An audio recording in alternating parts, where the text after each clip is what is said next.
Hello viewers, स्वागत है आपका CS पे रिजवान यूट्यूब चैनल पर। आज इस विशेष वीडियो में हम बात कर रहे हैं करगिल युद्ध की। करगिल एक ऐसा युद्ध था जो हमारी जनरेशन के सामने हुआ, फिर भी बहुत से हमारी जनरेशन के स्टूडेंट्स या लोग ऐसे हैं जिनको इस युद्ध के बारे में ज़्यादा जानकारी नहीं है। तो आज इस विशेष वीडियो में हम उसी युद्ध की बात करेंगे जो 1999 में लड़ा गया। और हम जो मेरे वीडियो को देख रहे हैं, ज़्यादातर लोग उस समय तक पैदा हो चुके थे, तो ये इसलिए भी इम्पॉर्टेंट है क्योंकि ये एकमात्र युद्ध है जो आज के युवा पीढ़ी के सामने लड़ा गया था। शुरुआत करते हैं, ये युद्ध हुआ क्यों। तो करगिल युद्ध 1999 में हुआ। इससे पहले यहाँ साइड में आपको फ़ोटो आ रही होगी, हमारे प्रधानमंत्री अटल बिहारी वाजपेयी फरवरी 1999 में पाकिस्तान गए हुए थे। उस समय परवेज़ मुशर्रफ थल सेना अध्यक्ष थे और नवाज़ शरीफ प्रधानमंत्री थे। थल सेना अध्यक्ष का नाम इसलिए बताना ज़रूरी है क्योंकि पाकिस्तान में जितना रोल वहाँ की गवर्नमेंट का है, उससे ज़्यादा रोल वहाँ की आर्मी का है, जो आगे धीरे धीरे वीडियो में आपको समझ में आएगा। तो प्रधानमंत्री भारत के अटल बिहारी वाजपेयी मिलते हैं लाहौर में, बस के ज़रिए से जाते हैं, जैसा कि आपने फ़ोटो में देखा होगा। बस के ज़रिए से जाते हैं फरवरी 1999 में लाहौर, और वहाँ पर नवाज़ शरीफ के साथ मिलकर एक डिक्लेरेशन करते हैं, लाहौर डिक्लेरेशन करते हैं, और कहते हैं कि पुरानी जितनी भी कड़वाहट है उसको मिटा देनी चाहिए और नए सिरे से हमारे रिश्तों की शुरुआत होनी चाहिए। अच्छा माहौल था, सब कुछ संधि वगैरह हो गई, लाहौर डिक्लेरेशन साइन हो गया, सब कुछ अच्छा हुआ। डेट याद रखिएगा, फरवरी 1999 में ये प्रधानमंत्री अटल बिहारी वाजपेयी की यात्रा हुई। फिर बाद में मई के आते आते कुछ सूचनाएं आना शुरू हुई। सूचनाएं क्या आनी शुरू हुई? सूचना ये आनी शुरू हुई कि कुछ गडरियों ने, कुछ बकरी चढ़ाने वाले लोगों ने पाकिस्तान के सैनिकों को भारत के क्षेत्र में देखा। उन्होंने जब वापस आके भारत के सैनिकों को बताया तो वहाँ पता ये चला कि बहुत से पाकिस्तान के लोगों ने भारत की सीमा के अंदर घुसपैठ की है। ये मई की बात है, मई 1999 की।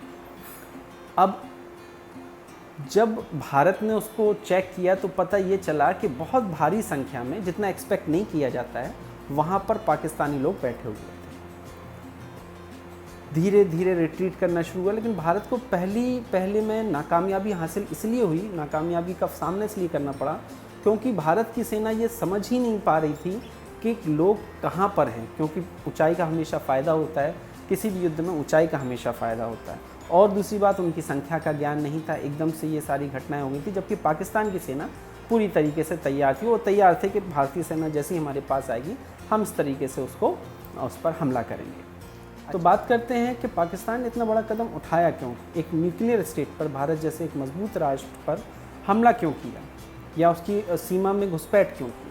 तो इसका बड़ा कारण था कि जो सियाचिन ग्लेशियर है, उस पर सख्ती 1984 से ही भारत ने अपनी पकड़ मजबूत करना सियाचिन ग्लेशियर पर शुरू कर दिया था। पाकिस्तान उसे अपना क्षेत्र मानता था शुरू से ही, क्योंकि यहाँ पर जम्मू कश्मीर के एरिया में पाकिस्तान और भारत के बीच सीमा विवाद है, तो पाकिस्तान सियाचिन को अपना एरिया मानता था। लेकिन 1984 में भारत ने इस पर अपनी पकड़ मजबूत कर ली थी। उसी दिन से जनरल परवेज़ मुशर्रफ, जो बाद में थल सेना अध्यक्ष बने, वो चिड़े बैठे थे भारत से और चाह रहे थे कि सियाचिन ग्लेशियर वो दोबारा प्राप्त कर लें, जो कि उन्होंने कई अटैम्प्ट किए भी थे। पाकिस्तान की सेना ने कई अटैम्प्ट किए भी थे, लेकिन वो उसको सियाचिन को भारत से छीनने में असमर्थ थे। अब एक रोड थी NH-1D। NH-1D क्या करती थी? श्रीनगर को लेह से होते हुए सियाचिन ग्लेशियर तक जोड़ती थी। तो परवेज़ मुशर्रफ की स्ट्रेटजी ये थी, जो उस समय के थल सेना अध्यक्ष थे, कि अगर हम लद्दाख में बैठकर हमला करते हैं तो ये NH-1D नहीं कटेगा, इसके लिए हमें करगिल आना पड़ेगा। तो करगिल में बैठकर वो NH-1D को काटना चाहते थे, जिस वजह से ये पूरी रूट लाइन जो है वो कट जाए और सियाचिन तक सामान, गोला बारूद वगैरह ना पहुंच सके। और इस वजह से भारत को सियाचिन तो छोड़ना ही पड़ेगा, और अगर निगोशिएशन होगा तो हम कश्मीर पर निगोशिएशन करेंगे। बात यहाँ तक सोची गई थी, लेकिन उसका परिणाम नेगेटिव इसलिए रहा क्योंकि इसकी कोई तैयारी नहीं की गई थी। परवेज़ मुशर्रफ ने बेनज़ीर भुट्टो के सामने भी ये प्रस्ताव रखा था कि ऐसा हम कर सकते हैं, लेकिन इसकी कोई पुष्टि या किसी ने भी इसको कहा नहीं था। यहाँ तक कि नवाज़ शरीफ ने भी नहीं कहा था। नवाज़ शरीफ तो इस पूरे सिनेरियो में, इस पूरे सीन में बेचारे टाइप के आपको लगेंगे कि बेचारे थे नवाज़ शरीफ तो, उनको अपने ही मुल्क में अपनी ही सेना द्वारा जो ऑपरेशन किया गया उसके बारे में नहीं पता था। तो प्लान ये था कि सर्दियों में जब वहाँ पर बर्फ़ जमती थी उस समय पर भारत और पाकिस्तान की दोनों की सेनाएं वापस चली जाती थी, करगिल के इलाके से वापस नीचे आ जाती थी। लेकिन 1998 की जो सर्दियां हुई उस समय जब भारत की सेना वापस आई तो पाकिस्तान की सेना ने नॉर्दर्न लाइट इन्फेंट्री, ये नाम बार बार आएगा, नॉर्दर्न लाइट इन्फेंट्री ने वहाँ कई चौकियाँ पकड़ना शुरू की, कई चौकियों पर, भारत की चौकियों पर कब्ज़ा करना शुरू किया। अब जब भारत की चौकियों पर कब्ज़ा करना शुरू किया तो बहुत चुनिंदा लोग थे, सेना जो पाकिस्तान की सेना के बहुत चुनिंदा लोग थे, और जो उन्होंने पहले ये प्लान था कि 10 या 15 चौकियाँ हम पकड़ेंगे और फिर धीरे धीरे आगे बढ़ेंगे। लेकिन जब नॉर्दर्न लाइट इन्फेंट्री ने ये पीछे रिपोर्ट किया कि यहाँ तो पूरा मैदान खाली है, तो उसको आदेश आया पीछे से, मतलब सीनियर से, कि आप आगे बढ़ते जाइए और जितना ऑक्यूपाई कर सकें। तो लगभग 100 पोस्ट भारत की पाकिस्तान की सेना ने अपने कब्ज़े में ले ली। जब इतना बड़ा इन्फिल्ट्रेशन हो गया, इतना बड़ी घुसपैठ हो गई, तब भारत को वो भी गडरियों के द्वारा पता चला कि ऐसा ऐसा कुछ हो रहा है। अब मई 1999 के आते आते जब भारत ने अपनी पूरी शक्ति झोंक दी, तब जाके कहीं इन पहाड़ियों को आज़ाद कराया गया। अब यहाँ प्रश्न आता है कि पाकिस्तान कमज़ोर क्यों पड़ा जब इतना मजबूत था कि पहाड़ियों पर वो बैठा हुआ था। और पहाड़ी, एक कहावत है युद्ध के क्षेत्र में, कहावत की जाती है कि माउंटेन ईट्स ट्रूप, मतलब जो पहाड़ होते हैं वो सेना को खा जाते हैं। तो जब भी आप ऊंचाई पर होते हैं तो आपको उसका बेनिफिट होता है, जो कि पाकिस्तान की सेना थी। फिर भी पाकिस्तान की सेना कमज़ोर क्यों पड़ी? इसके कई कारण हैं जो कि आपको अभी तक समझ में आ भी रहे होंगे। पहला कारण ये था कि शुरुआती समय में पाकिस्तान की सरकार ये मानने को तैयार ही नहीं थी कि वहाँ पर उसके सैनिक हैं। वो लगातार कह रही थी कि ये मुजाहिदीन है, आतंकवादी। बहुत से केसेस में ऐसा हुआ कि पाकिस्तान की सेना ने या पाकिस्तान की सरकार ने अपने ही सिपाहियों की बॉडीज़ को लेने से ही इनकार कर दिया। कई केस आए। एक पाकिस्तान का सिपाही था जो बहुत बहादुरी से लड़ा, बाद में भारत की सेना ने उसको सम्मानित किया, और सेना ने सम्मानित करने के बाद पाकिस्तान का जो हाई कमिश्नर है दिल्ली में, उससे कहा कि आपका सैनिक बहुत बहादुरी से लड़ा, आप किसकी बॉडी को लीजिए और जो भी इसका तरीका है उससे उसको सम्मानित करके इसको दफनाइए। लेकिन वहाँ पाकिस्तान के उच्चायुक्त ने मना ही कर दिया, क्योंकि हमारी सेना लड़ी नहीं रही तो हम क्यों बॉडी लें। तो फिर बाद में उसकी बॉडी ली गई। तो आप समझ सकते हैं कि पाकिस्तान की सरकार को पता नहीं था, यहाँ तक कि सेना में भी किसी को नहीं पता था। 4 लोग थे जिनको केवल ये जानकारी थी, उनका नाम मैं आपको बता दूँ। परवेज़ मुशर्रफ जो थल सेना अध्यक्ष थे, मोहम्मद अजीज़, जावेद अहमद और महमूद अहमद, जावेद हसन और महमूद अहमद। तो ये 4 लोग थे। परवेज़ मुशर्रफ उस समय थल सेना अध्यक्ष थे, और परवेज़ मुशर्रफ की ही वजह से ये ऑपरेशन या करगिल में जो हुआ वो हुआ। परवेज़ मुशर्रफ चाह रहे थे कि वो सियाचिन को काट देंगे, सियाचिन को काट देंगे तो फिर कश्मीर पर समझौता करना पड़ेगा। अच्छा, जब मई और जून में जब मई के लास्ट में नवाज़ शरीफ को ब्रीफ भी किया गया, सेना ने नवाज़ शरीफ को बताया कि वहाँ पर क्या हो रहा है, तो नवाज़ शरीफ ने भी, सेना ने इस तरीके से नवाज़ शरीफ को बताया कि साहब हम तो सियाचिन को पकड़ लेंगे, और सियाचिन को पकड़ने के बाद हम नेगोशिएट करेंगे, कश्मीर उनसे ले लेंगे इंडिया से, और आप तो भाई हीरो बन जाएंगे, जिन्ना के बाद आपका वाई होगी।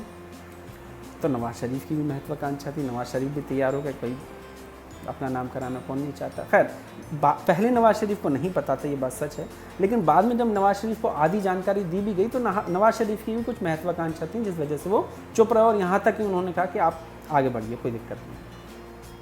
अच्छा जी, यहाँ पर भारत की सीमा के लगभग 7-8 किलोमीटर तक पाकिस्तान की सेना घुसपैठ करके बैठी हुई थी।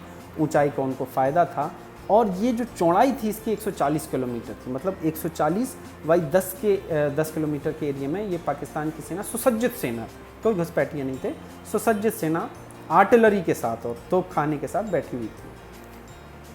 अब भारत ने शुरुआती कैजुअल्टीज झेली, क्योंकि अंदाज़ा नहीं था कौन है, ये अंदाज़ा नहीं था किस प्रकार के हथियार हैं, और इतने शानदार भारत ने अपना परफॉर्म किया, भारत की सेना ने परफॉर्म किया कि 90 डिग्री के पहाड़ों पर चढ़कर और वहाँ से पाकिस्तानियों को भगाया। आप समझ सकते हैं इसीलिए ज़्यादा कैजुअलिटीज़ हुई भारत की, क्योंकि आपको बिल्कुल चढ़ी हुई पीक पे, बिल्कुल खड़ी पीक पे चढ़ना है और फिर वहाँ पर फायरिंग करनी है और किस प्रकार से काम करना है। एक वीडियो हम डाल रहे हैं, एक जो अफसर थे उस समय सर्व कर रहे थे, उनका वीडियो डिस्क्रिप्शन में पड़ा हुआ है, उन लिंक पड़ा हुआ है, आप वो वीडियो ज़रूर देखें।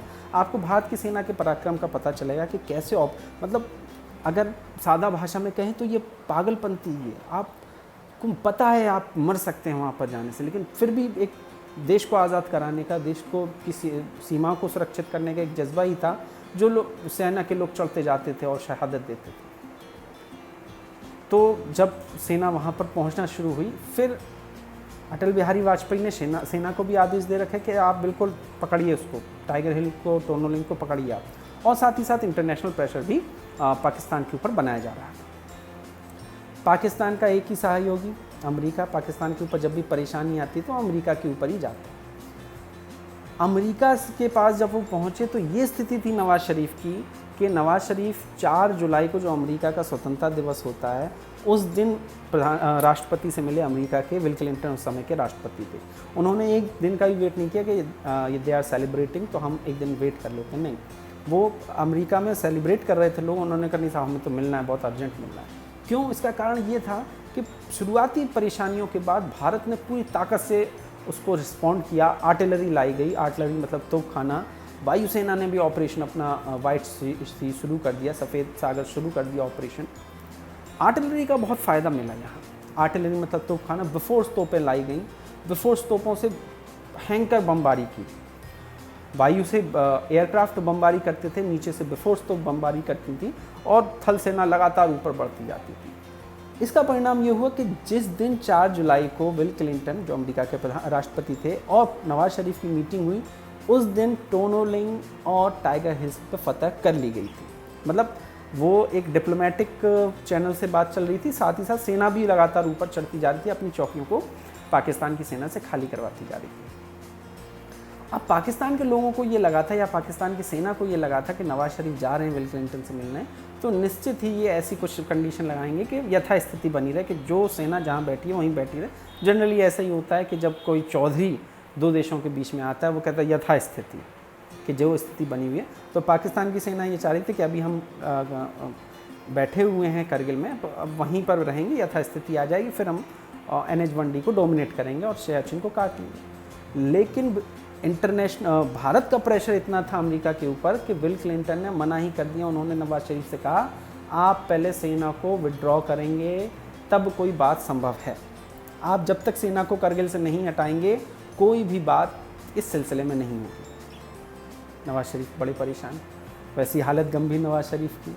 तो नवाज़ शरीफ मोल भाव करते करते जब नहीं माने तो नवाज़ शरीफ ये कह आए कि ठीक है हम विड्रॉ कर लेंगे, हम अपनी सेना को वापस ले लेंगे। ये बड़ा शॉकिंग था पाकिस्तान की सेना के लिए भी, पाकिस्तान की आवाम के लिए भी, जो वो ये एक्सपेक्ट कर रहे थे कि यथास्थिति बनी रहेगी, वहाँ विड्रॉ की बात आ गई, सेना को हटाने की बात आ गई। भारत पूरी अपनी ताकत से बैठा हुआ था उस एरिया में, लद्दाख के उस एरिया में, करगिल के एरिया में। जब पाकिस्तान की सेना पीछे हटना शुरू हुई, जब उन्होंने अपना सामान पैक करके पीछे हटना शुरू किया, तो सबसे ज़्यादा कैजुअलिटीज़ पाकिस्तान की सेना की उसी समय हुई। सबसे ज़्यादा मौतें पाकिस्तान के सैनिकों की उसी समय हुई जब वो पीठ दिखा के भी पीछे हट रहे थे। वो भी क्या करते, उनकी सरकार ने भी उनसे कह रखा था कि आप वापस आ जाइए। तो सबसे ज़्यादा कैजुअलिटीज़ हुई, इसलिए नवाज़ शरीफ का जो है बड़ा क्रिटिसिज्म होता है। यही कारण था कि कुछ ही दिनों बाद परवेज़ मुशर्रफ ने नवाज़ शरीफ का तख्ता भी पलट कर दिया। फाइनली 26 जुलाई के आते आते भारत ने पूरी तरीके से करगिल पर कब्ज़ा कर लिया। जो भारत की सीमा के अंदर एरिया आता था वो पूरा भारत ने पकड़ लिया। पाकिस्तान की सेना को पीछे हटना पड़ा। अब ये इस युद्ध का परिणाम क्या हुआ भारत के लिए भी और पाकिस्तान के लिए भी? सबसे पहली बात तो पाकिस्तान की जो किरकिरी हुई कि आपने युद्ध शुरू किया है, दो न्यूक्लियर स्टेट के बीच में आपने युद्ध शुरू किया, तो पाकिस्तान की बहुत किरकिरी हुई। साथ ही साथ ये भी किरकिरी हुई कि आपकी सेना ही आपके हाथ में नहीं है। प्रधानमंत्री के रूप में आपको पता ही नहीं है कि ऑपरेशन हो रहा है, कहाँ पर ऑपरेशन हो रहा है। साथ ही साथ आर्मी के अंदर भी किसी को नहीं पता है, DGMO को, यहाँ तक director general of military operation जो समय थे उनको भी इस ऑपरेशन की नहीं पता था। ISI को नहीं पता था। कि बस 4 नाम जो हमने आपको बताए केवल उनको ही पता था इस बारे में। एक बार फिर से उन 4 नामों को बताते हैं। परवेज़ मुशर्रफ जो समय थल सेना अध्यक्ष थे, मोहम्मद अजीज़, जावेद हसन और महमूद अहमद, ये 4 सेना के जो अफसरान थे उनको केवल पता था कि कैसे करना है और क्या होगा, बाकी किसी को नहीं पता था। तो ये किरकिरी तो हुई कि आपकी सेना आपको ही नहीं कुछ बताती है। और पाकिस्तान एक स्टेट के रूप में ये बहुत बदनाम हुआ, क्योंकि ये कहा गया कि भाई अभी फरवरी में तो भारत खुद आपके पास दोस्ती का हाथ लेकर आया था और आपने पीठ में छुरा भोंका। आपकी सेना ने उसके एरिया को पकड़ लिया। भारत शांति की बात कर रहा है, पीस की बात कर रहा है, तो आप ऐसा क्यों कर रहे हैं? भारतीय सेना का मनोबल बहुत बढ़ गया। आज भी आप किसी को लेके जाएंगे वहाँ पर, तो कोई भी, आप खुद अगर भी जाते हैं तो आप कहते हैं ये संभव कैसे हुआ? जब ऊंचाई पर कोई सेना दुश्मन की सेना बैठी है, तो आप बिल्कुल 90 डिग्री की चढ़ाई चढ़ते हुए उसको कैसे उतारेंगे? ये असंभव कार्य है। सेना ने शौर्य का परिचय दिया और पूरे दुनिया में भारतीय सेना का नाम हुआ और बहुत शानदार। हालांकि कुछ 550 के आसपास कैजुअल्टीज़ हुई, हमारे जवान शहीद हुए, लेकिन फाइनली भारत की सेना का पराक्रम बहुत ऊंचा हुआ, मोराल बहुत ऊंचा हुआ। और एक बात और उस समय से ये मानी गई कि एक CDS, chief of defence staff, भी अपॉइंट होना चाहिए डिफेंस के क्षेत्र में, जो बाद में आके उसको पूरा किया गया और हाल ही में CDS की नियुक्ति की गई है।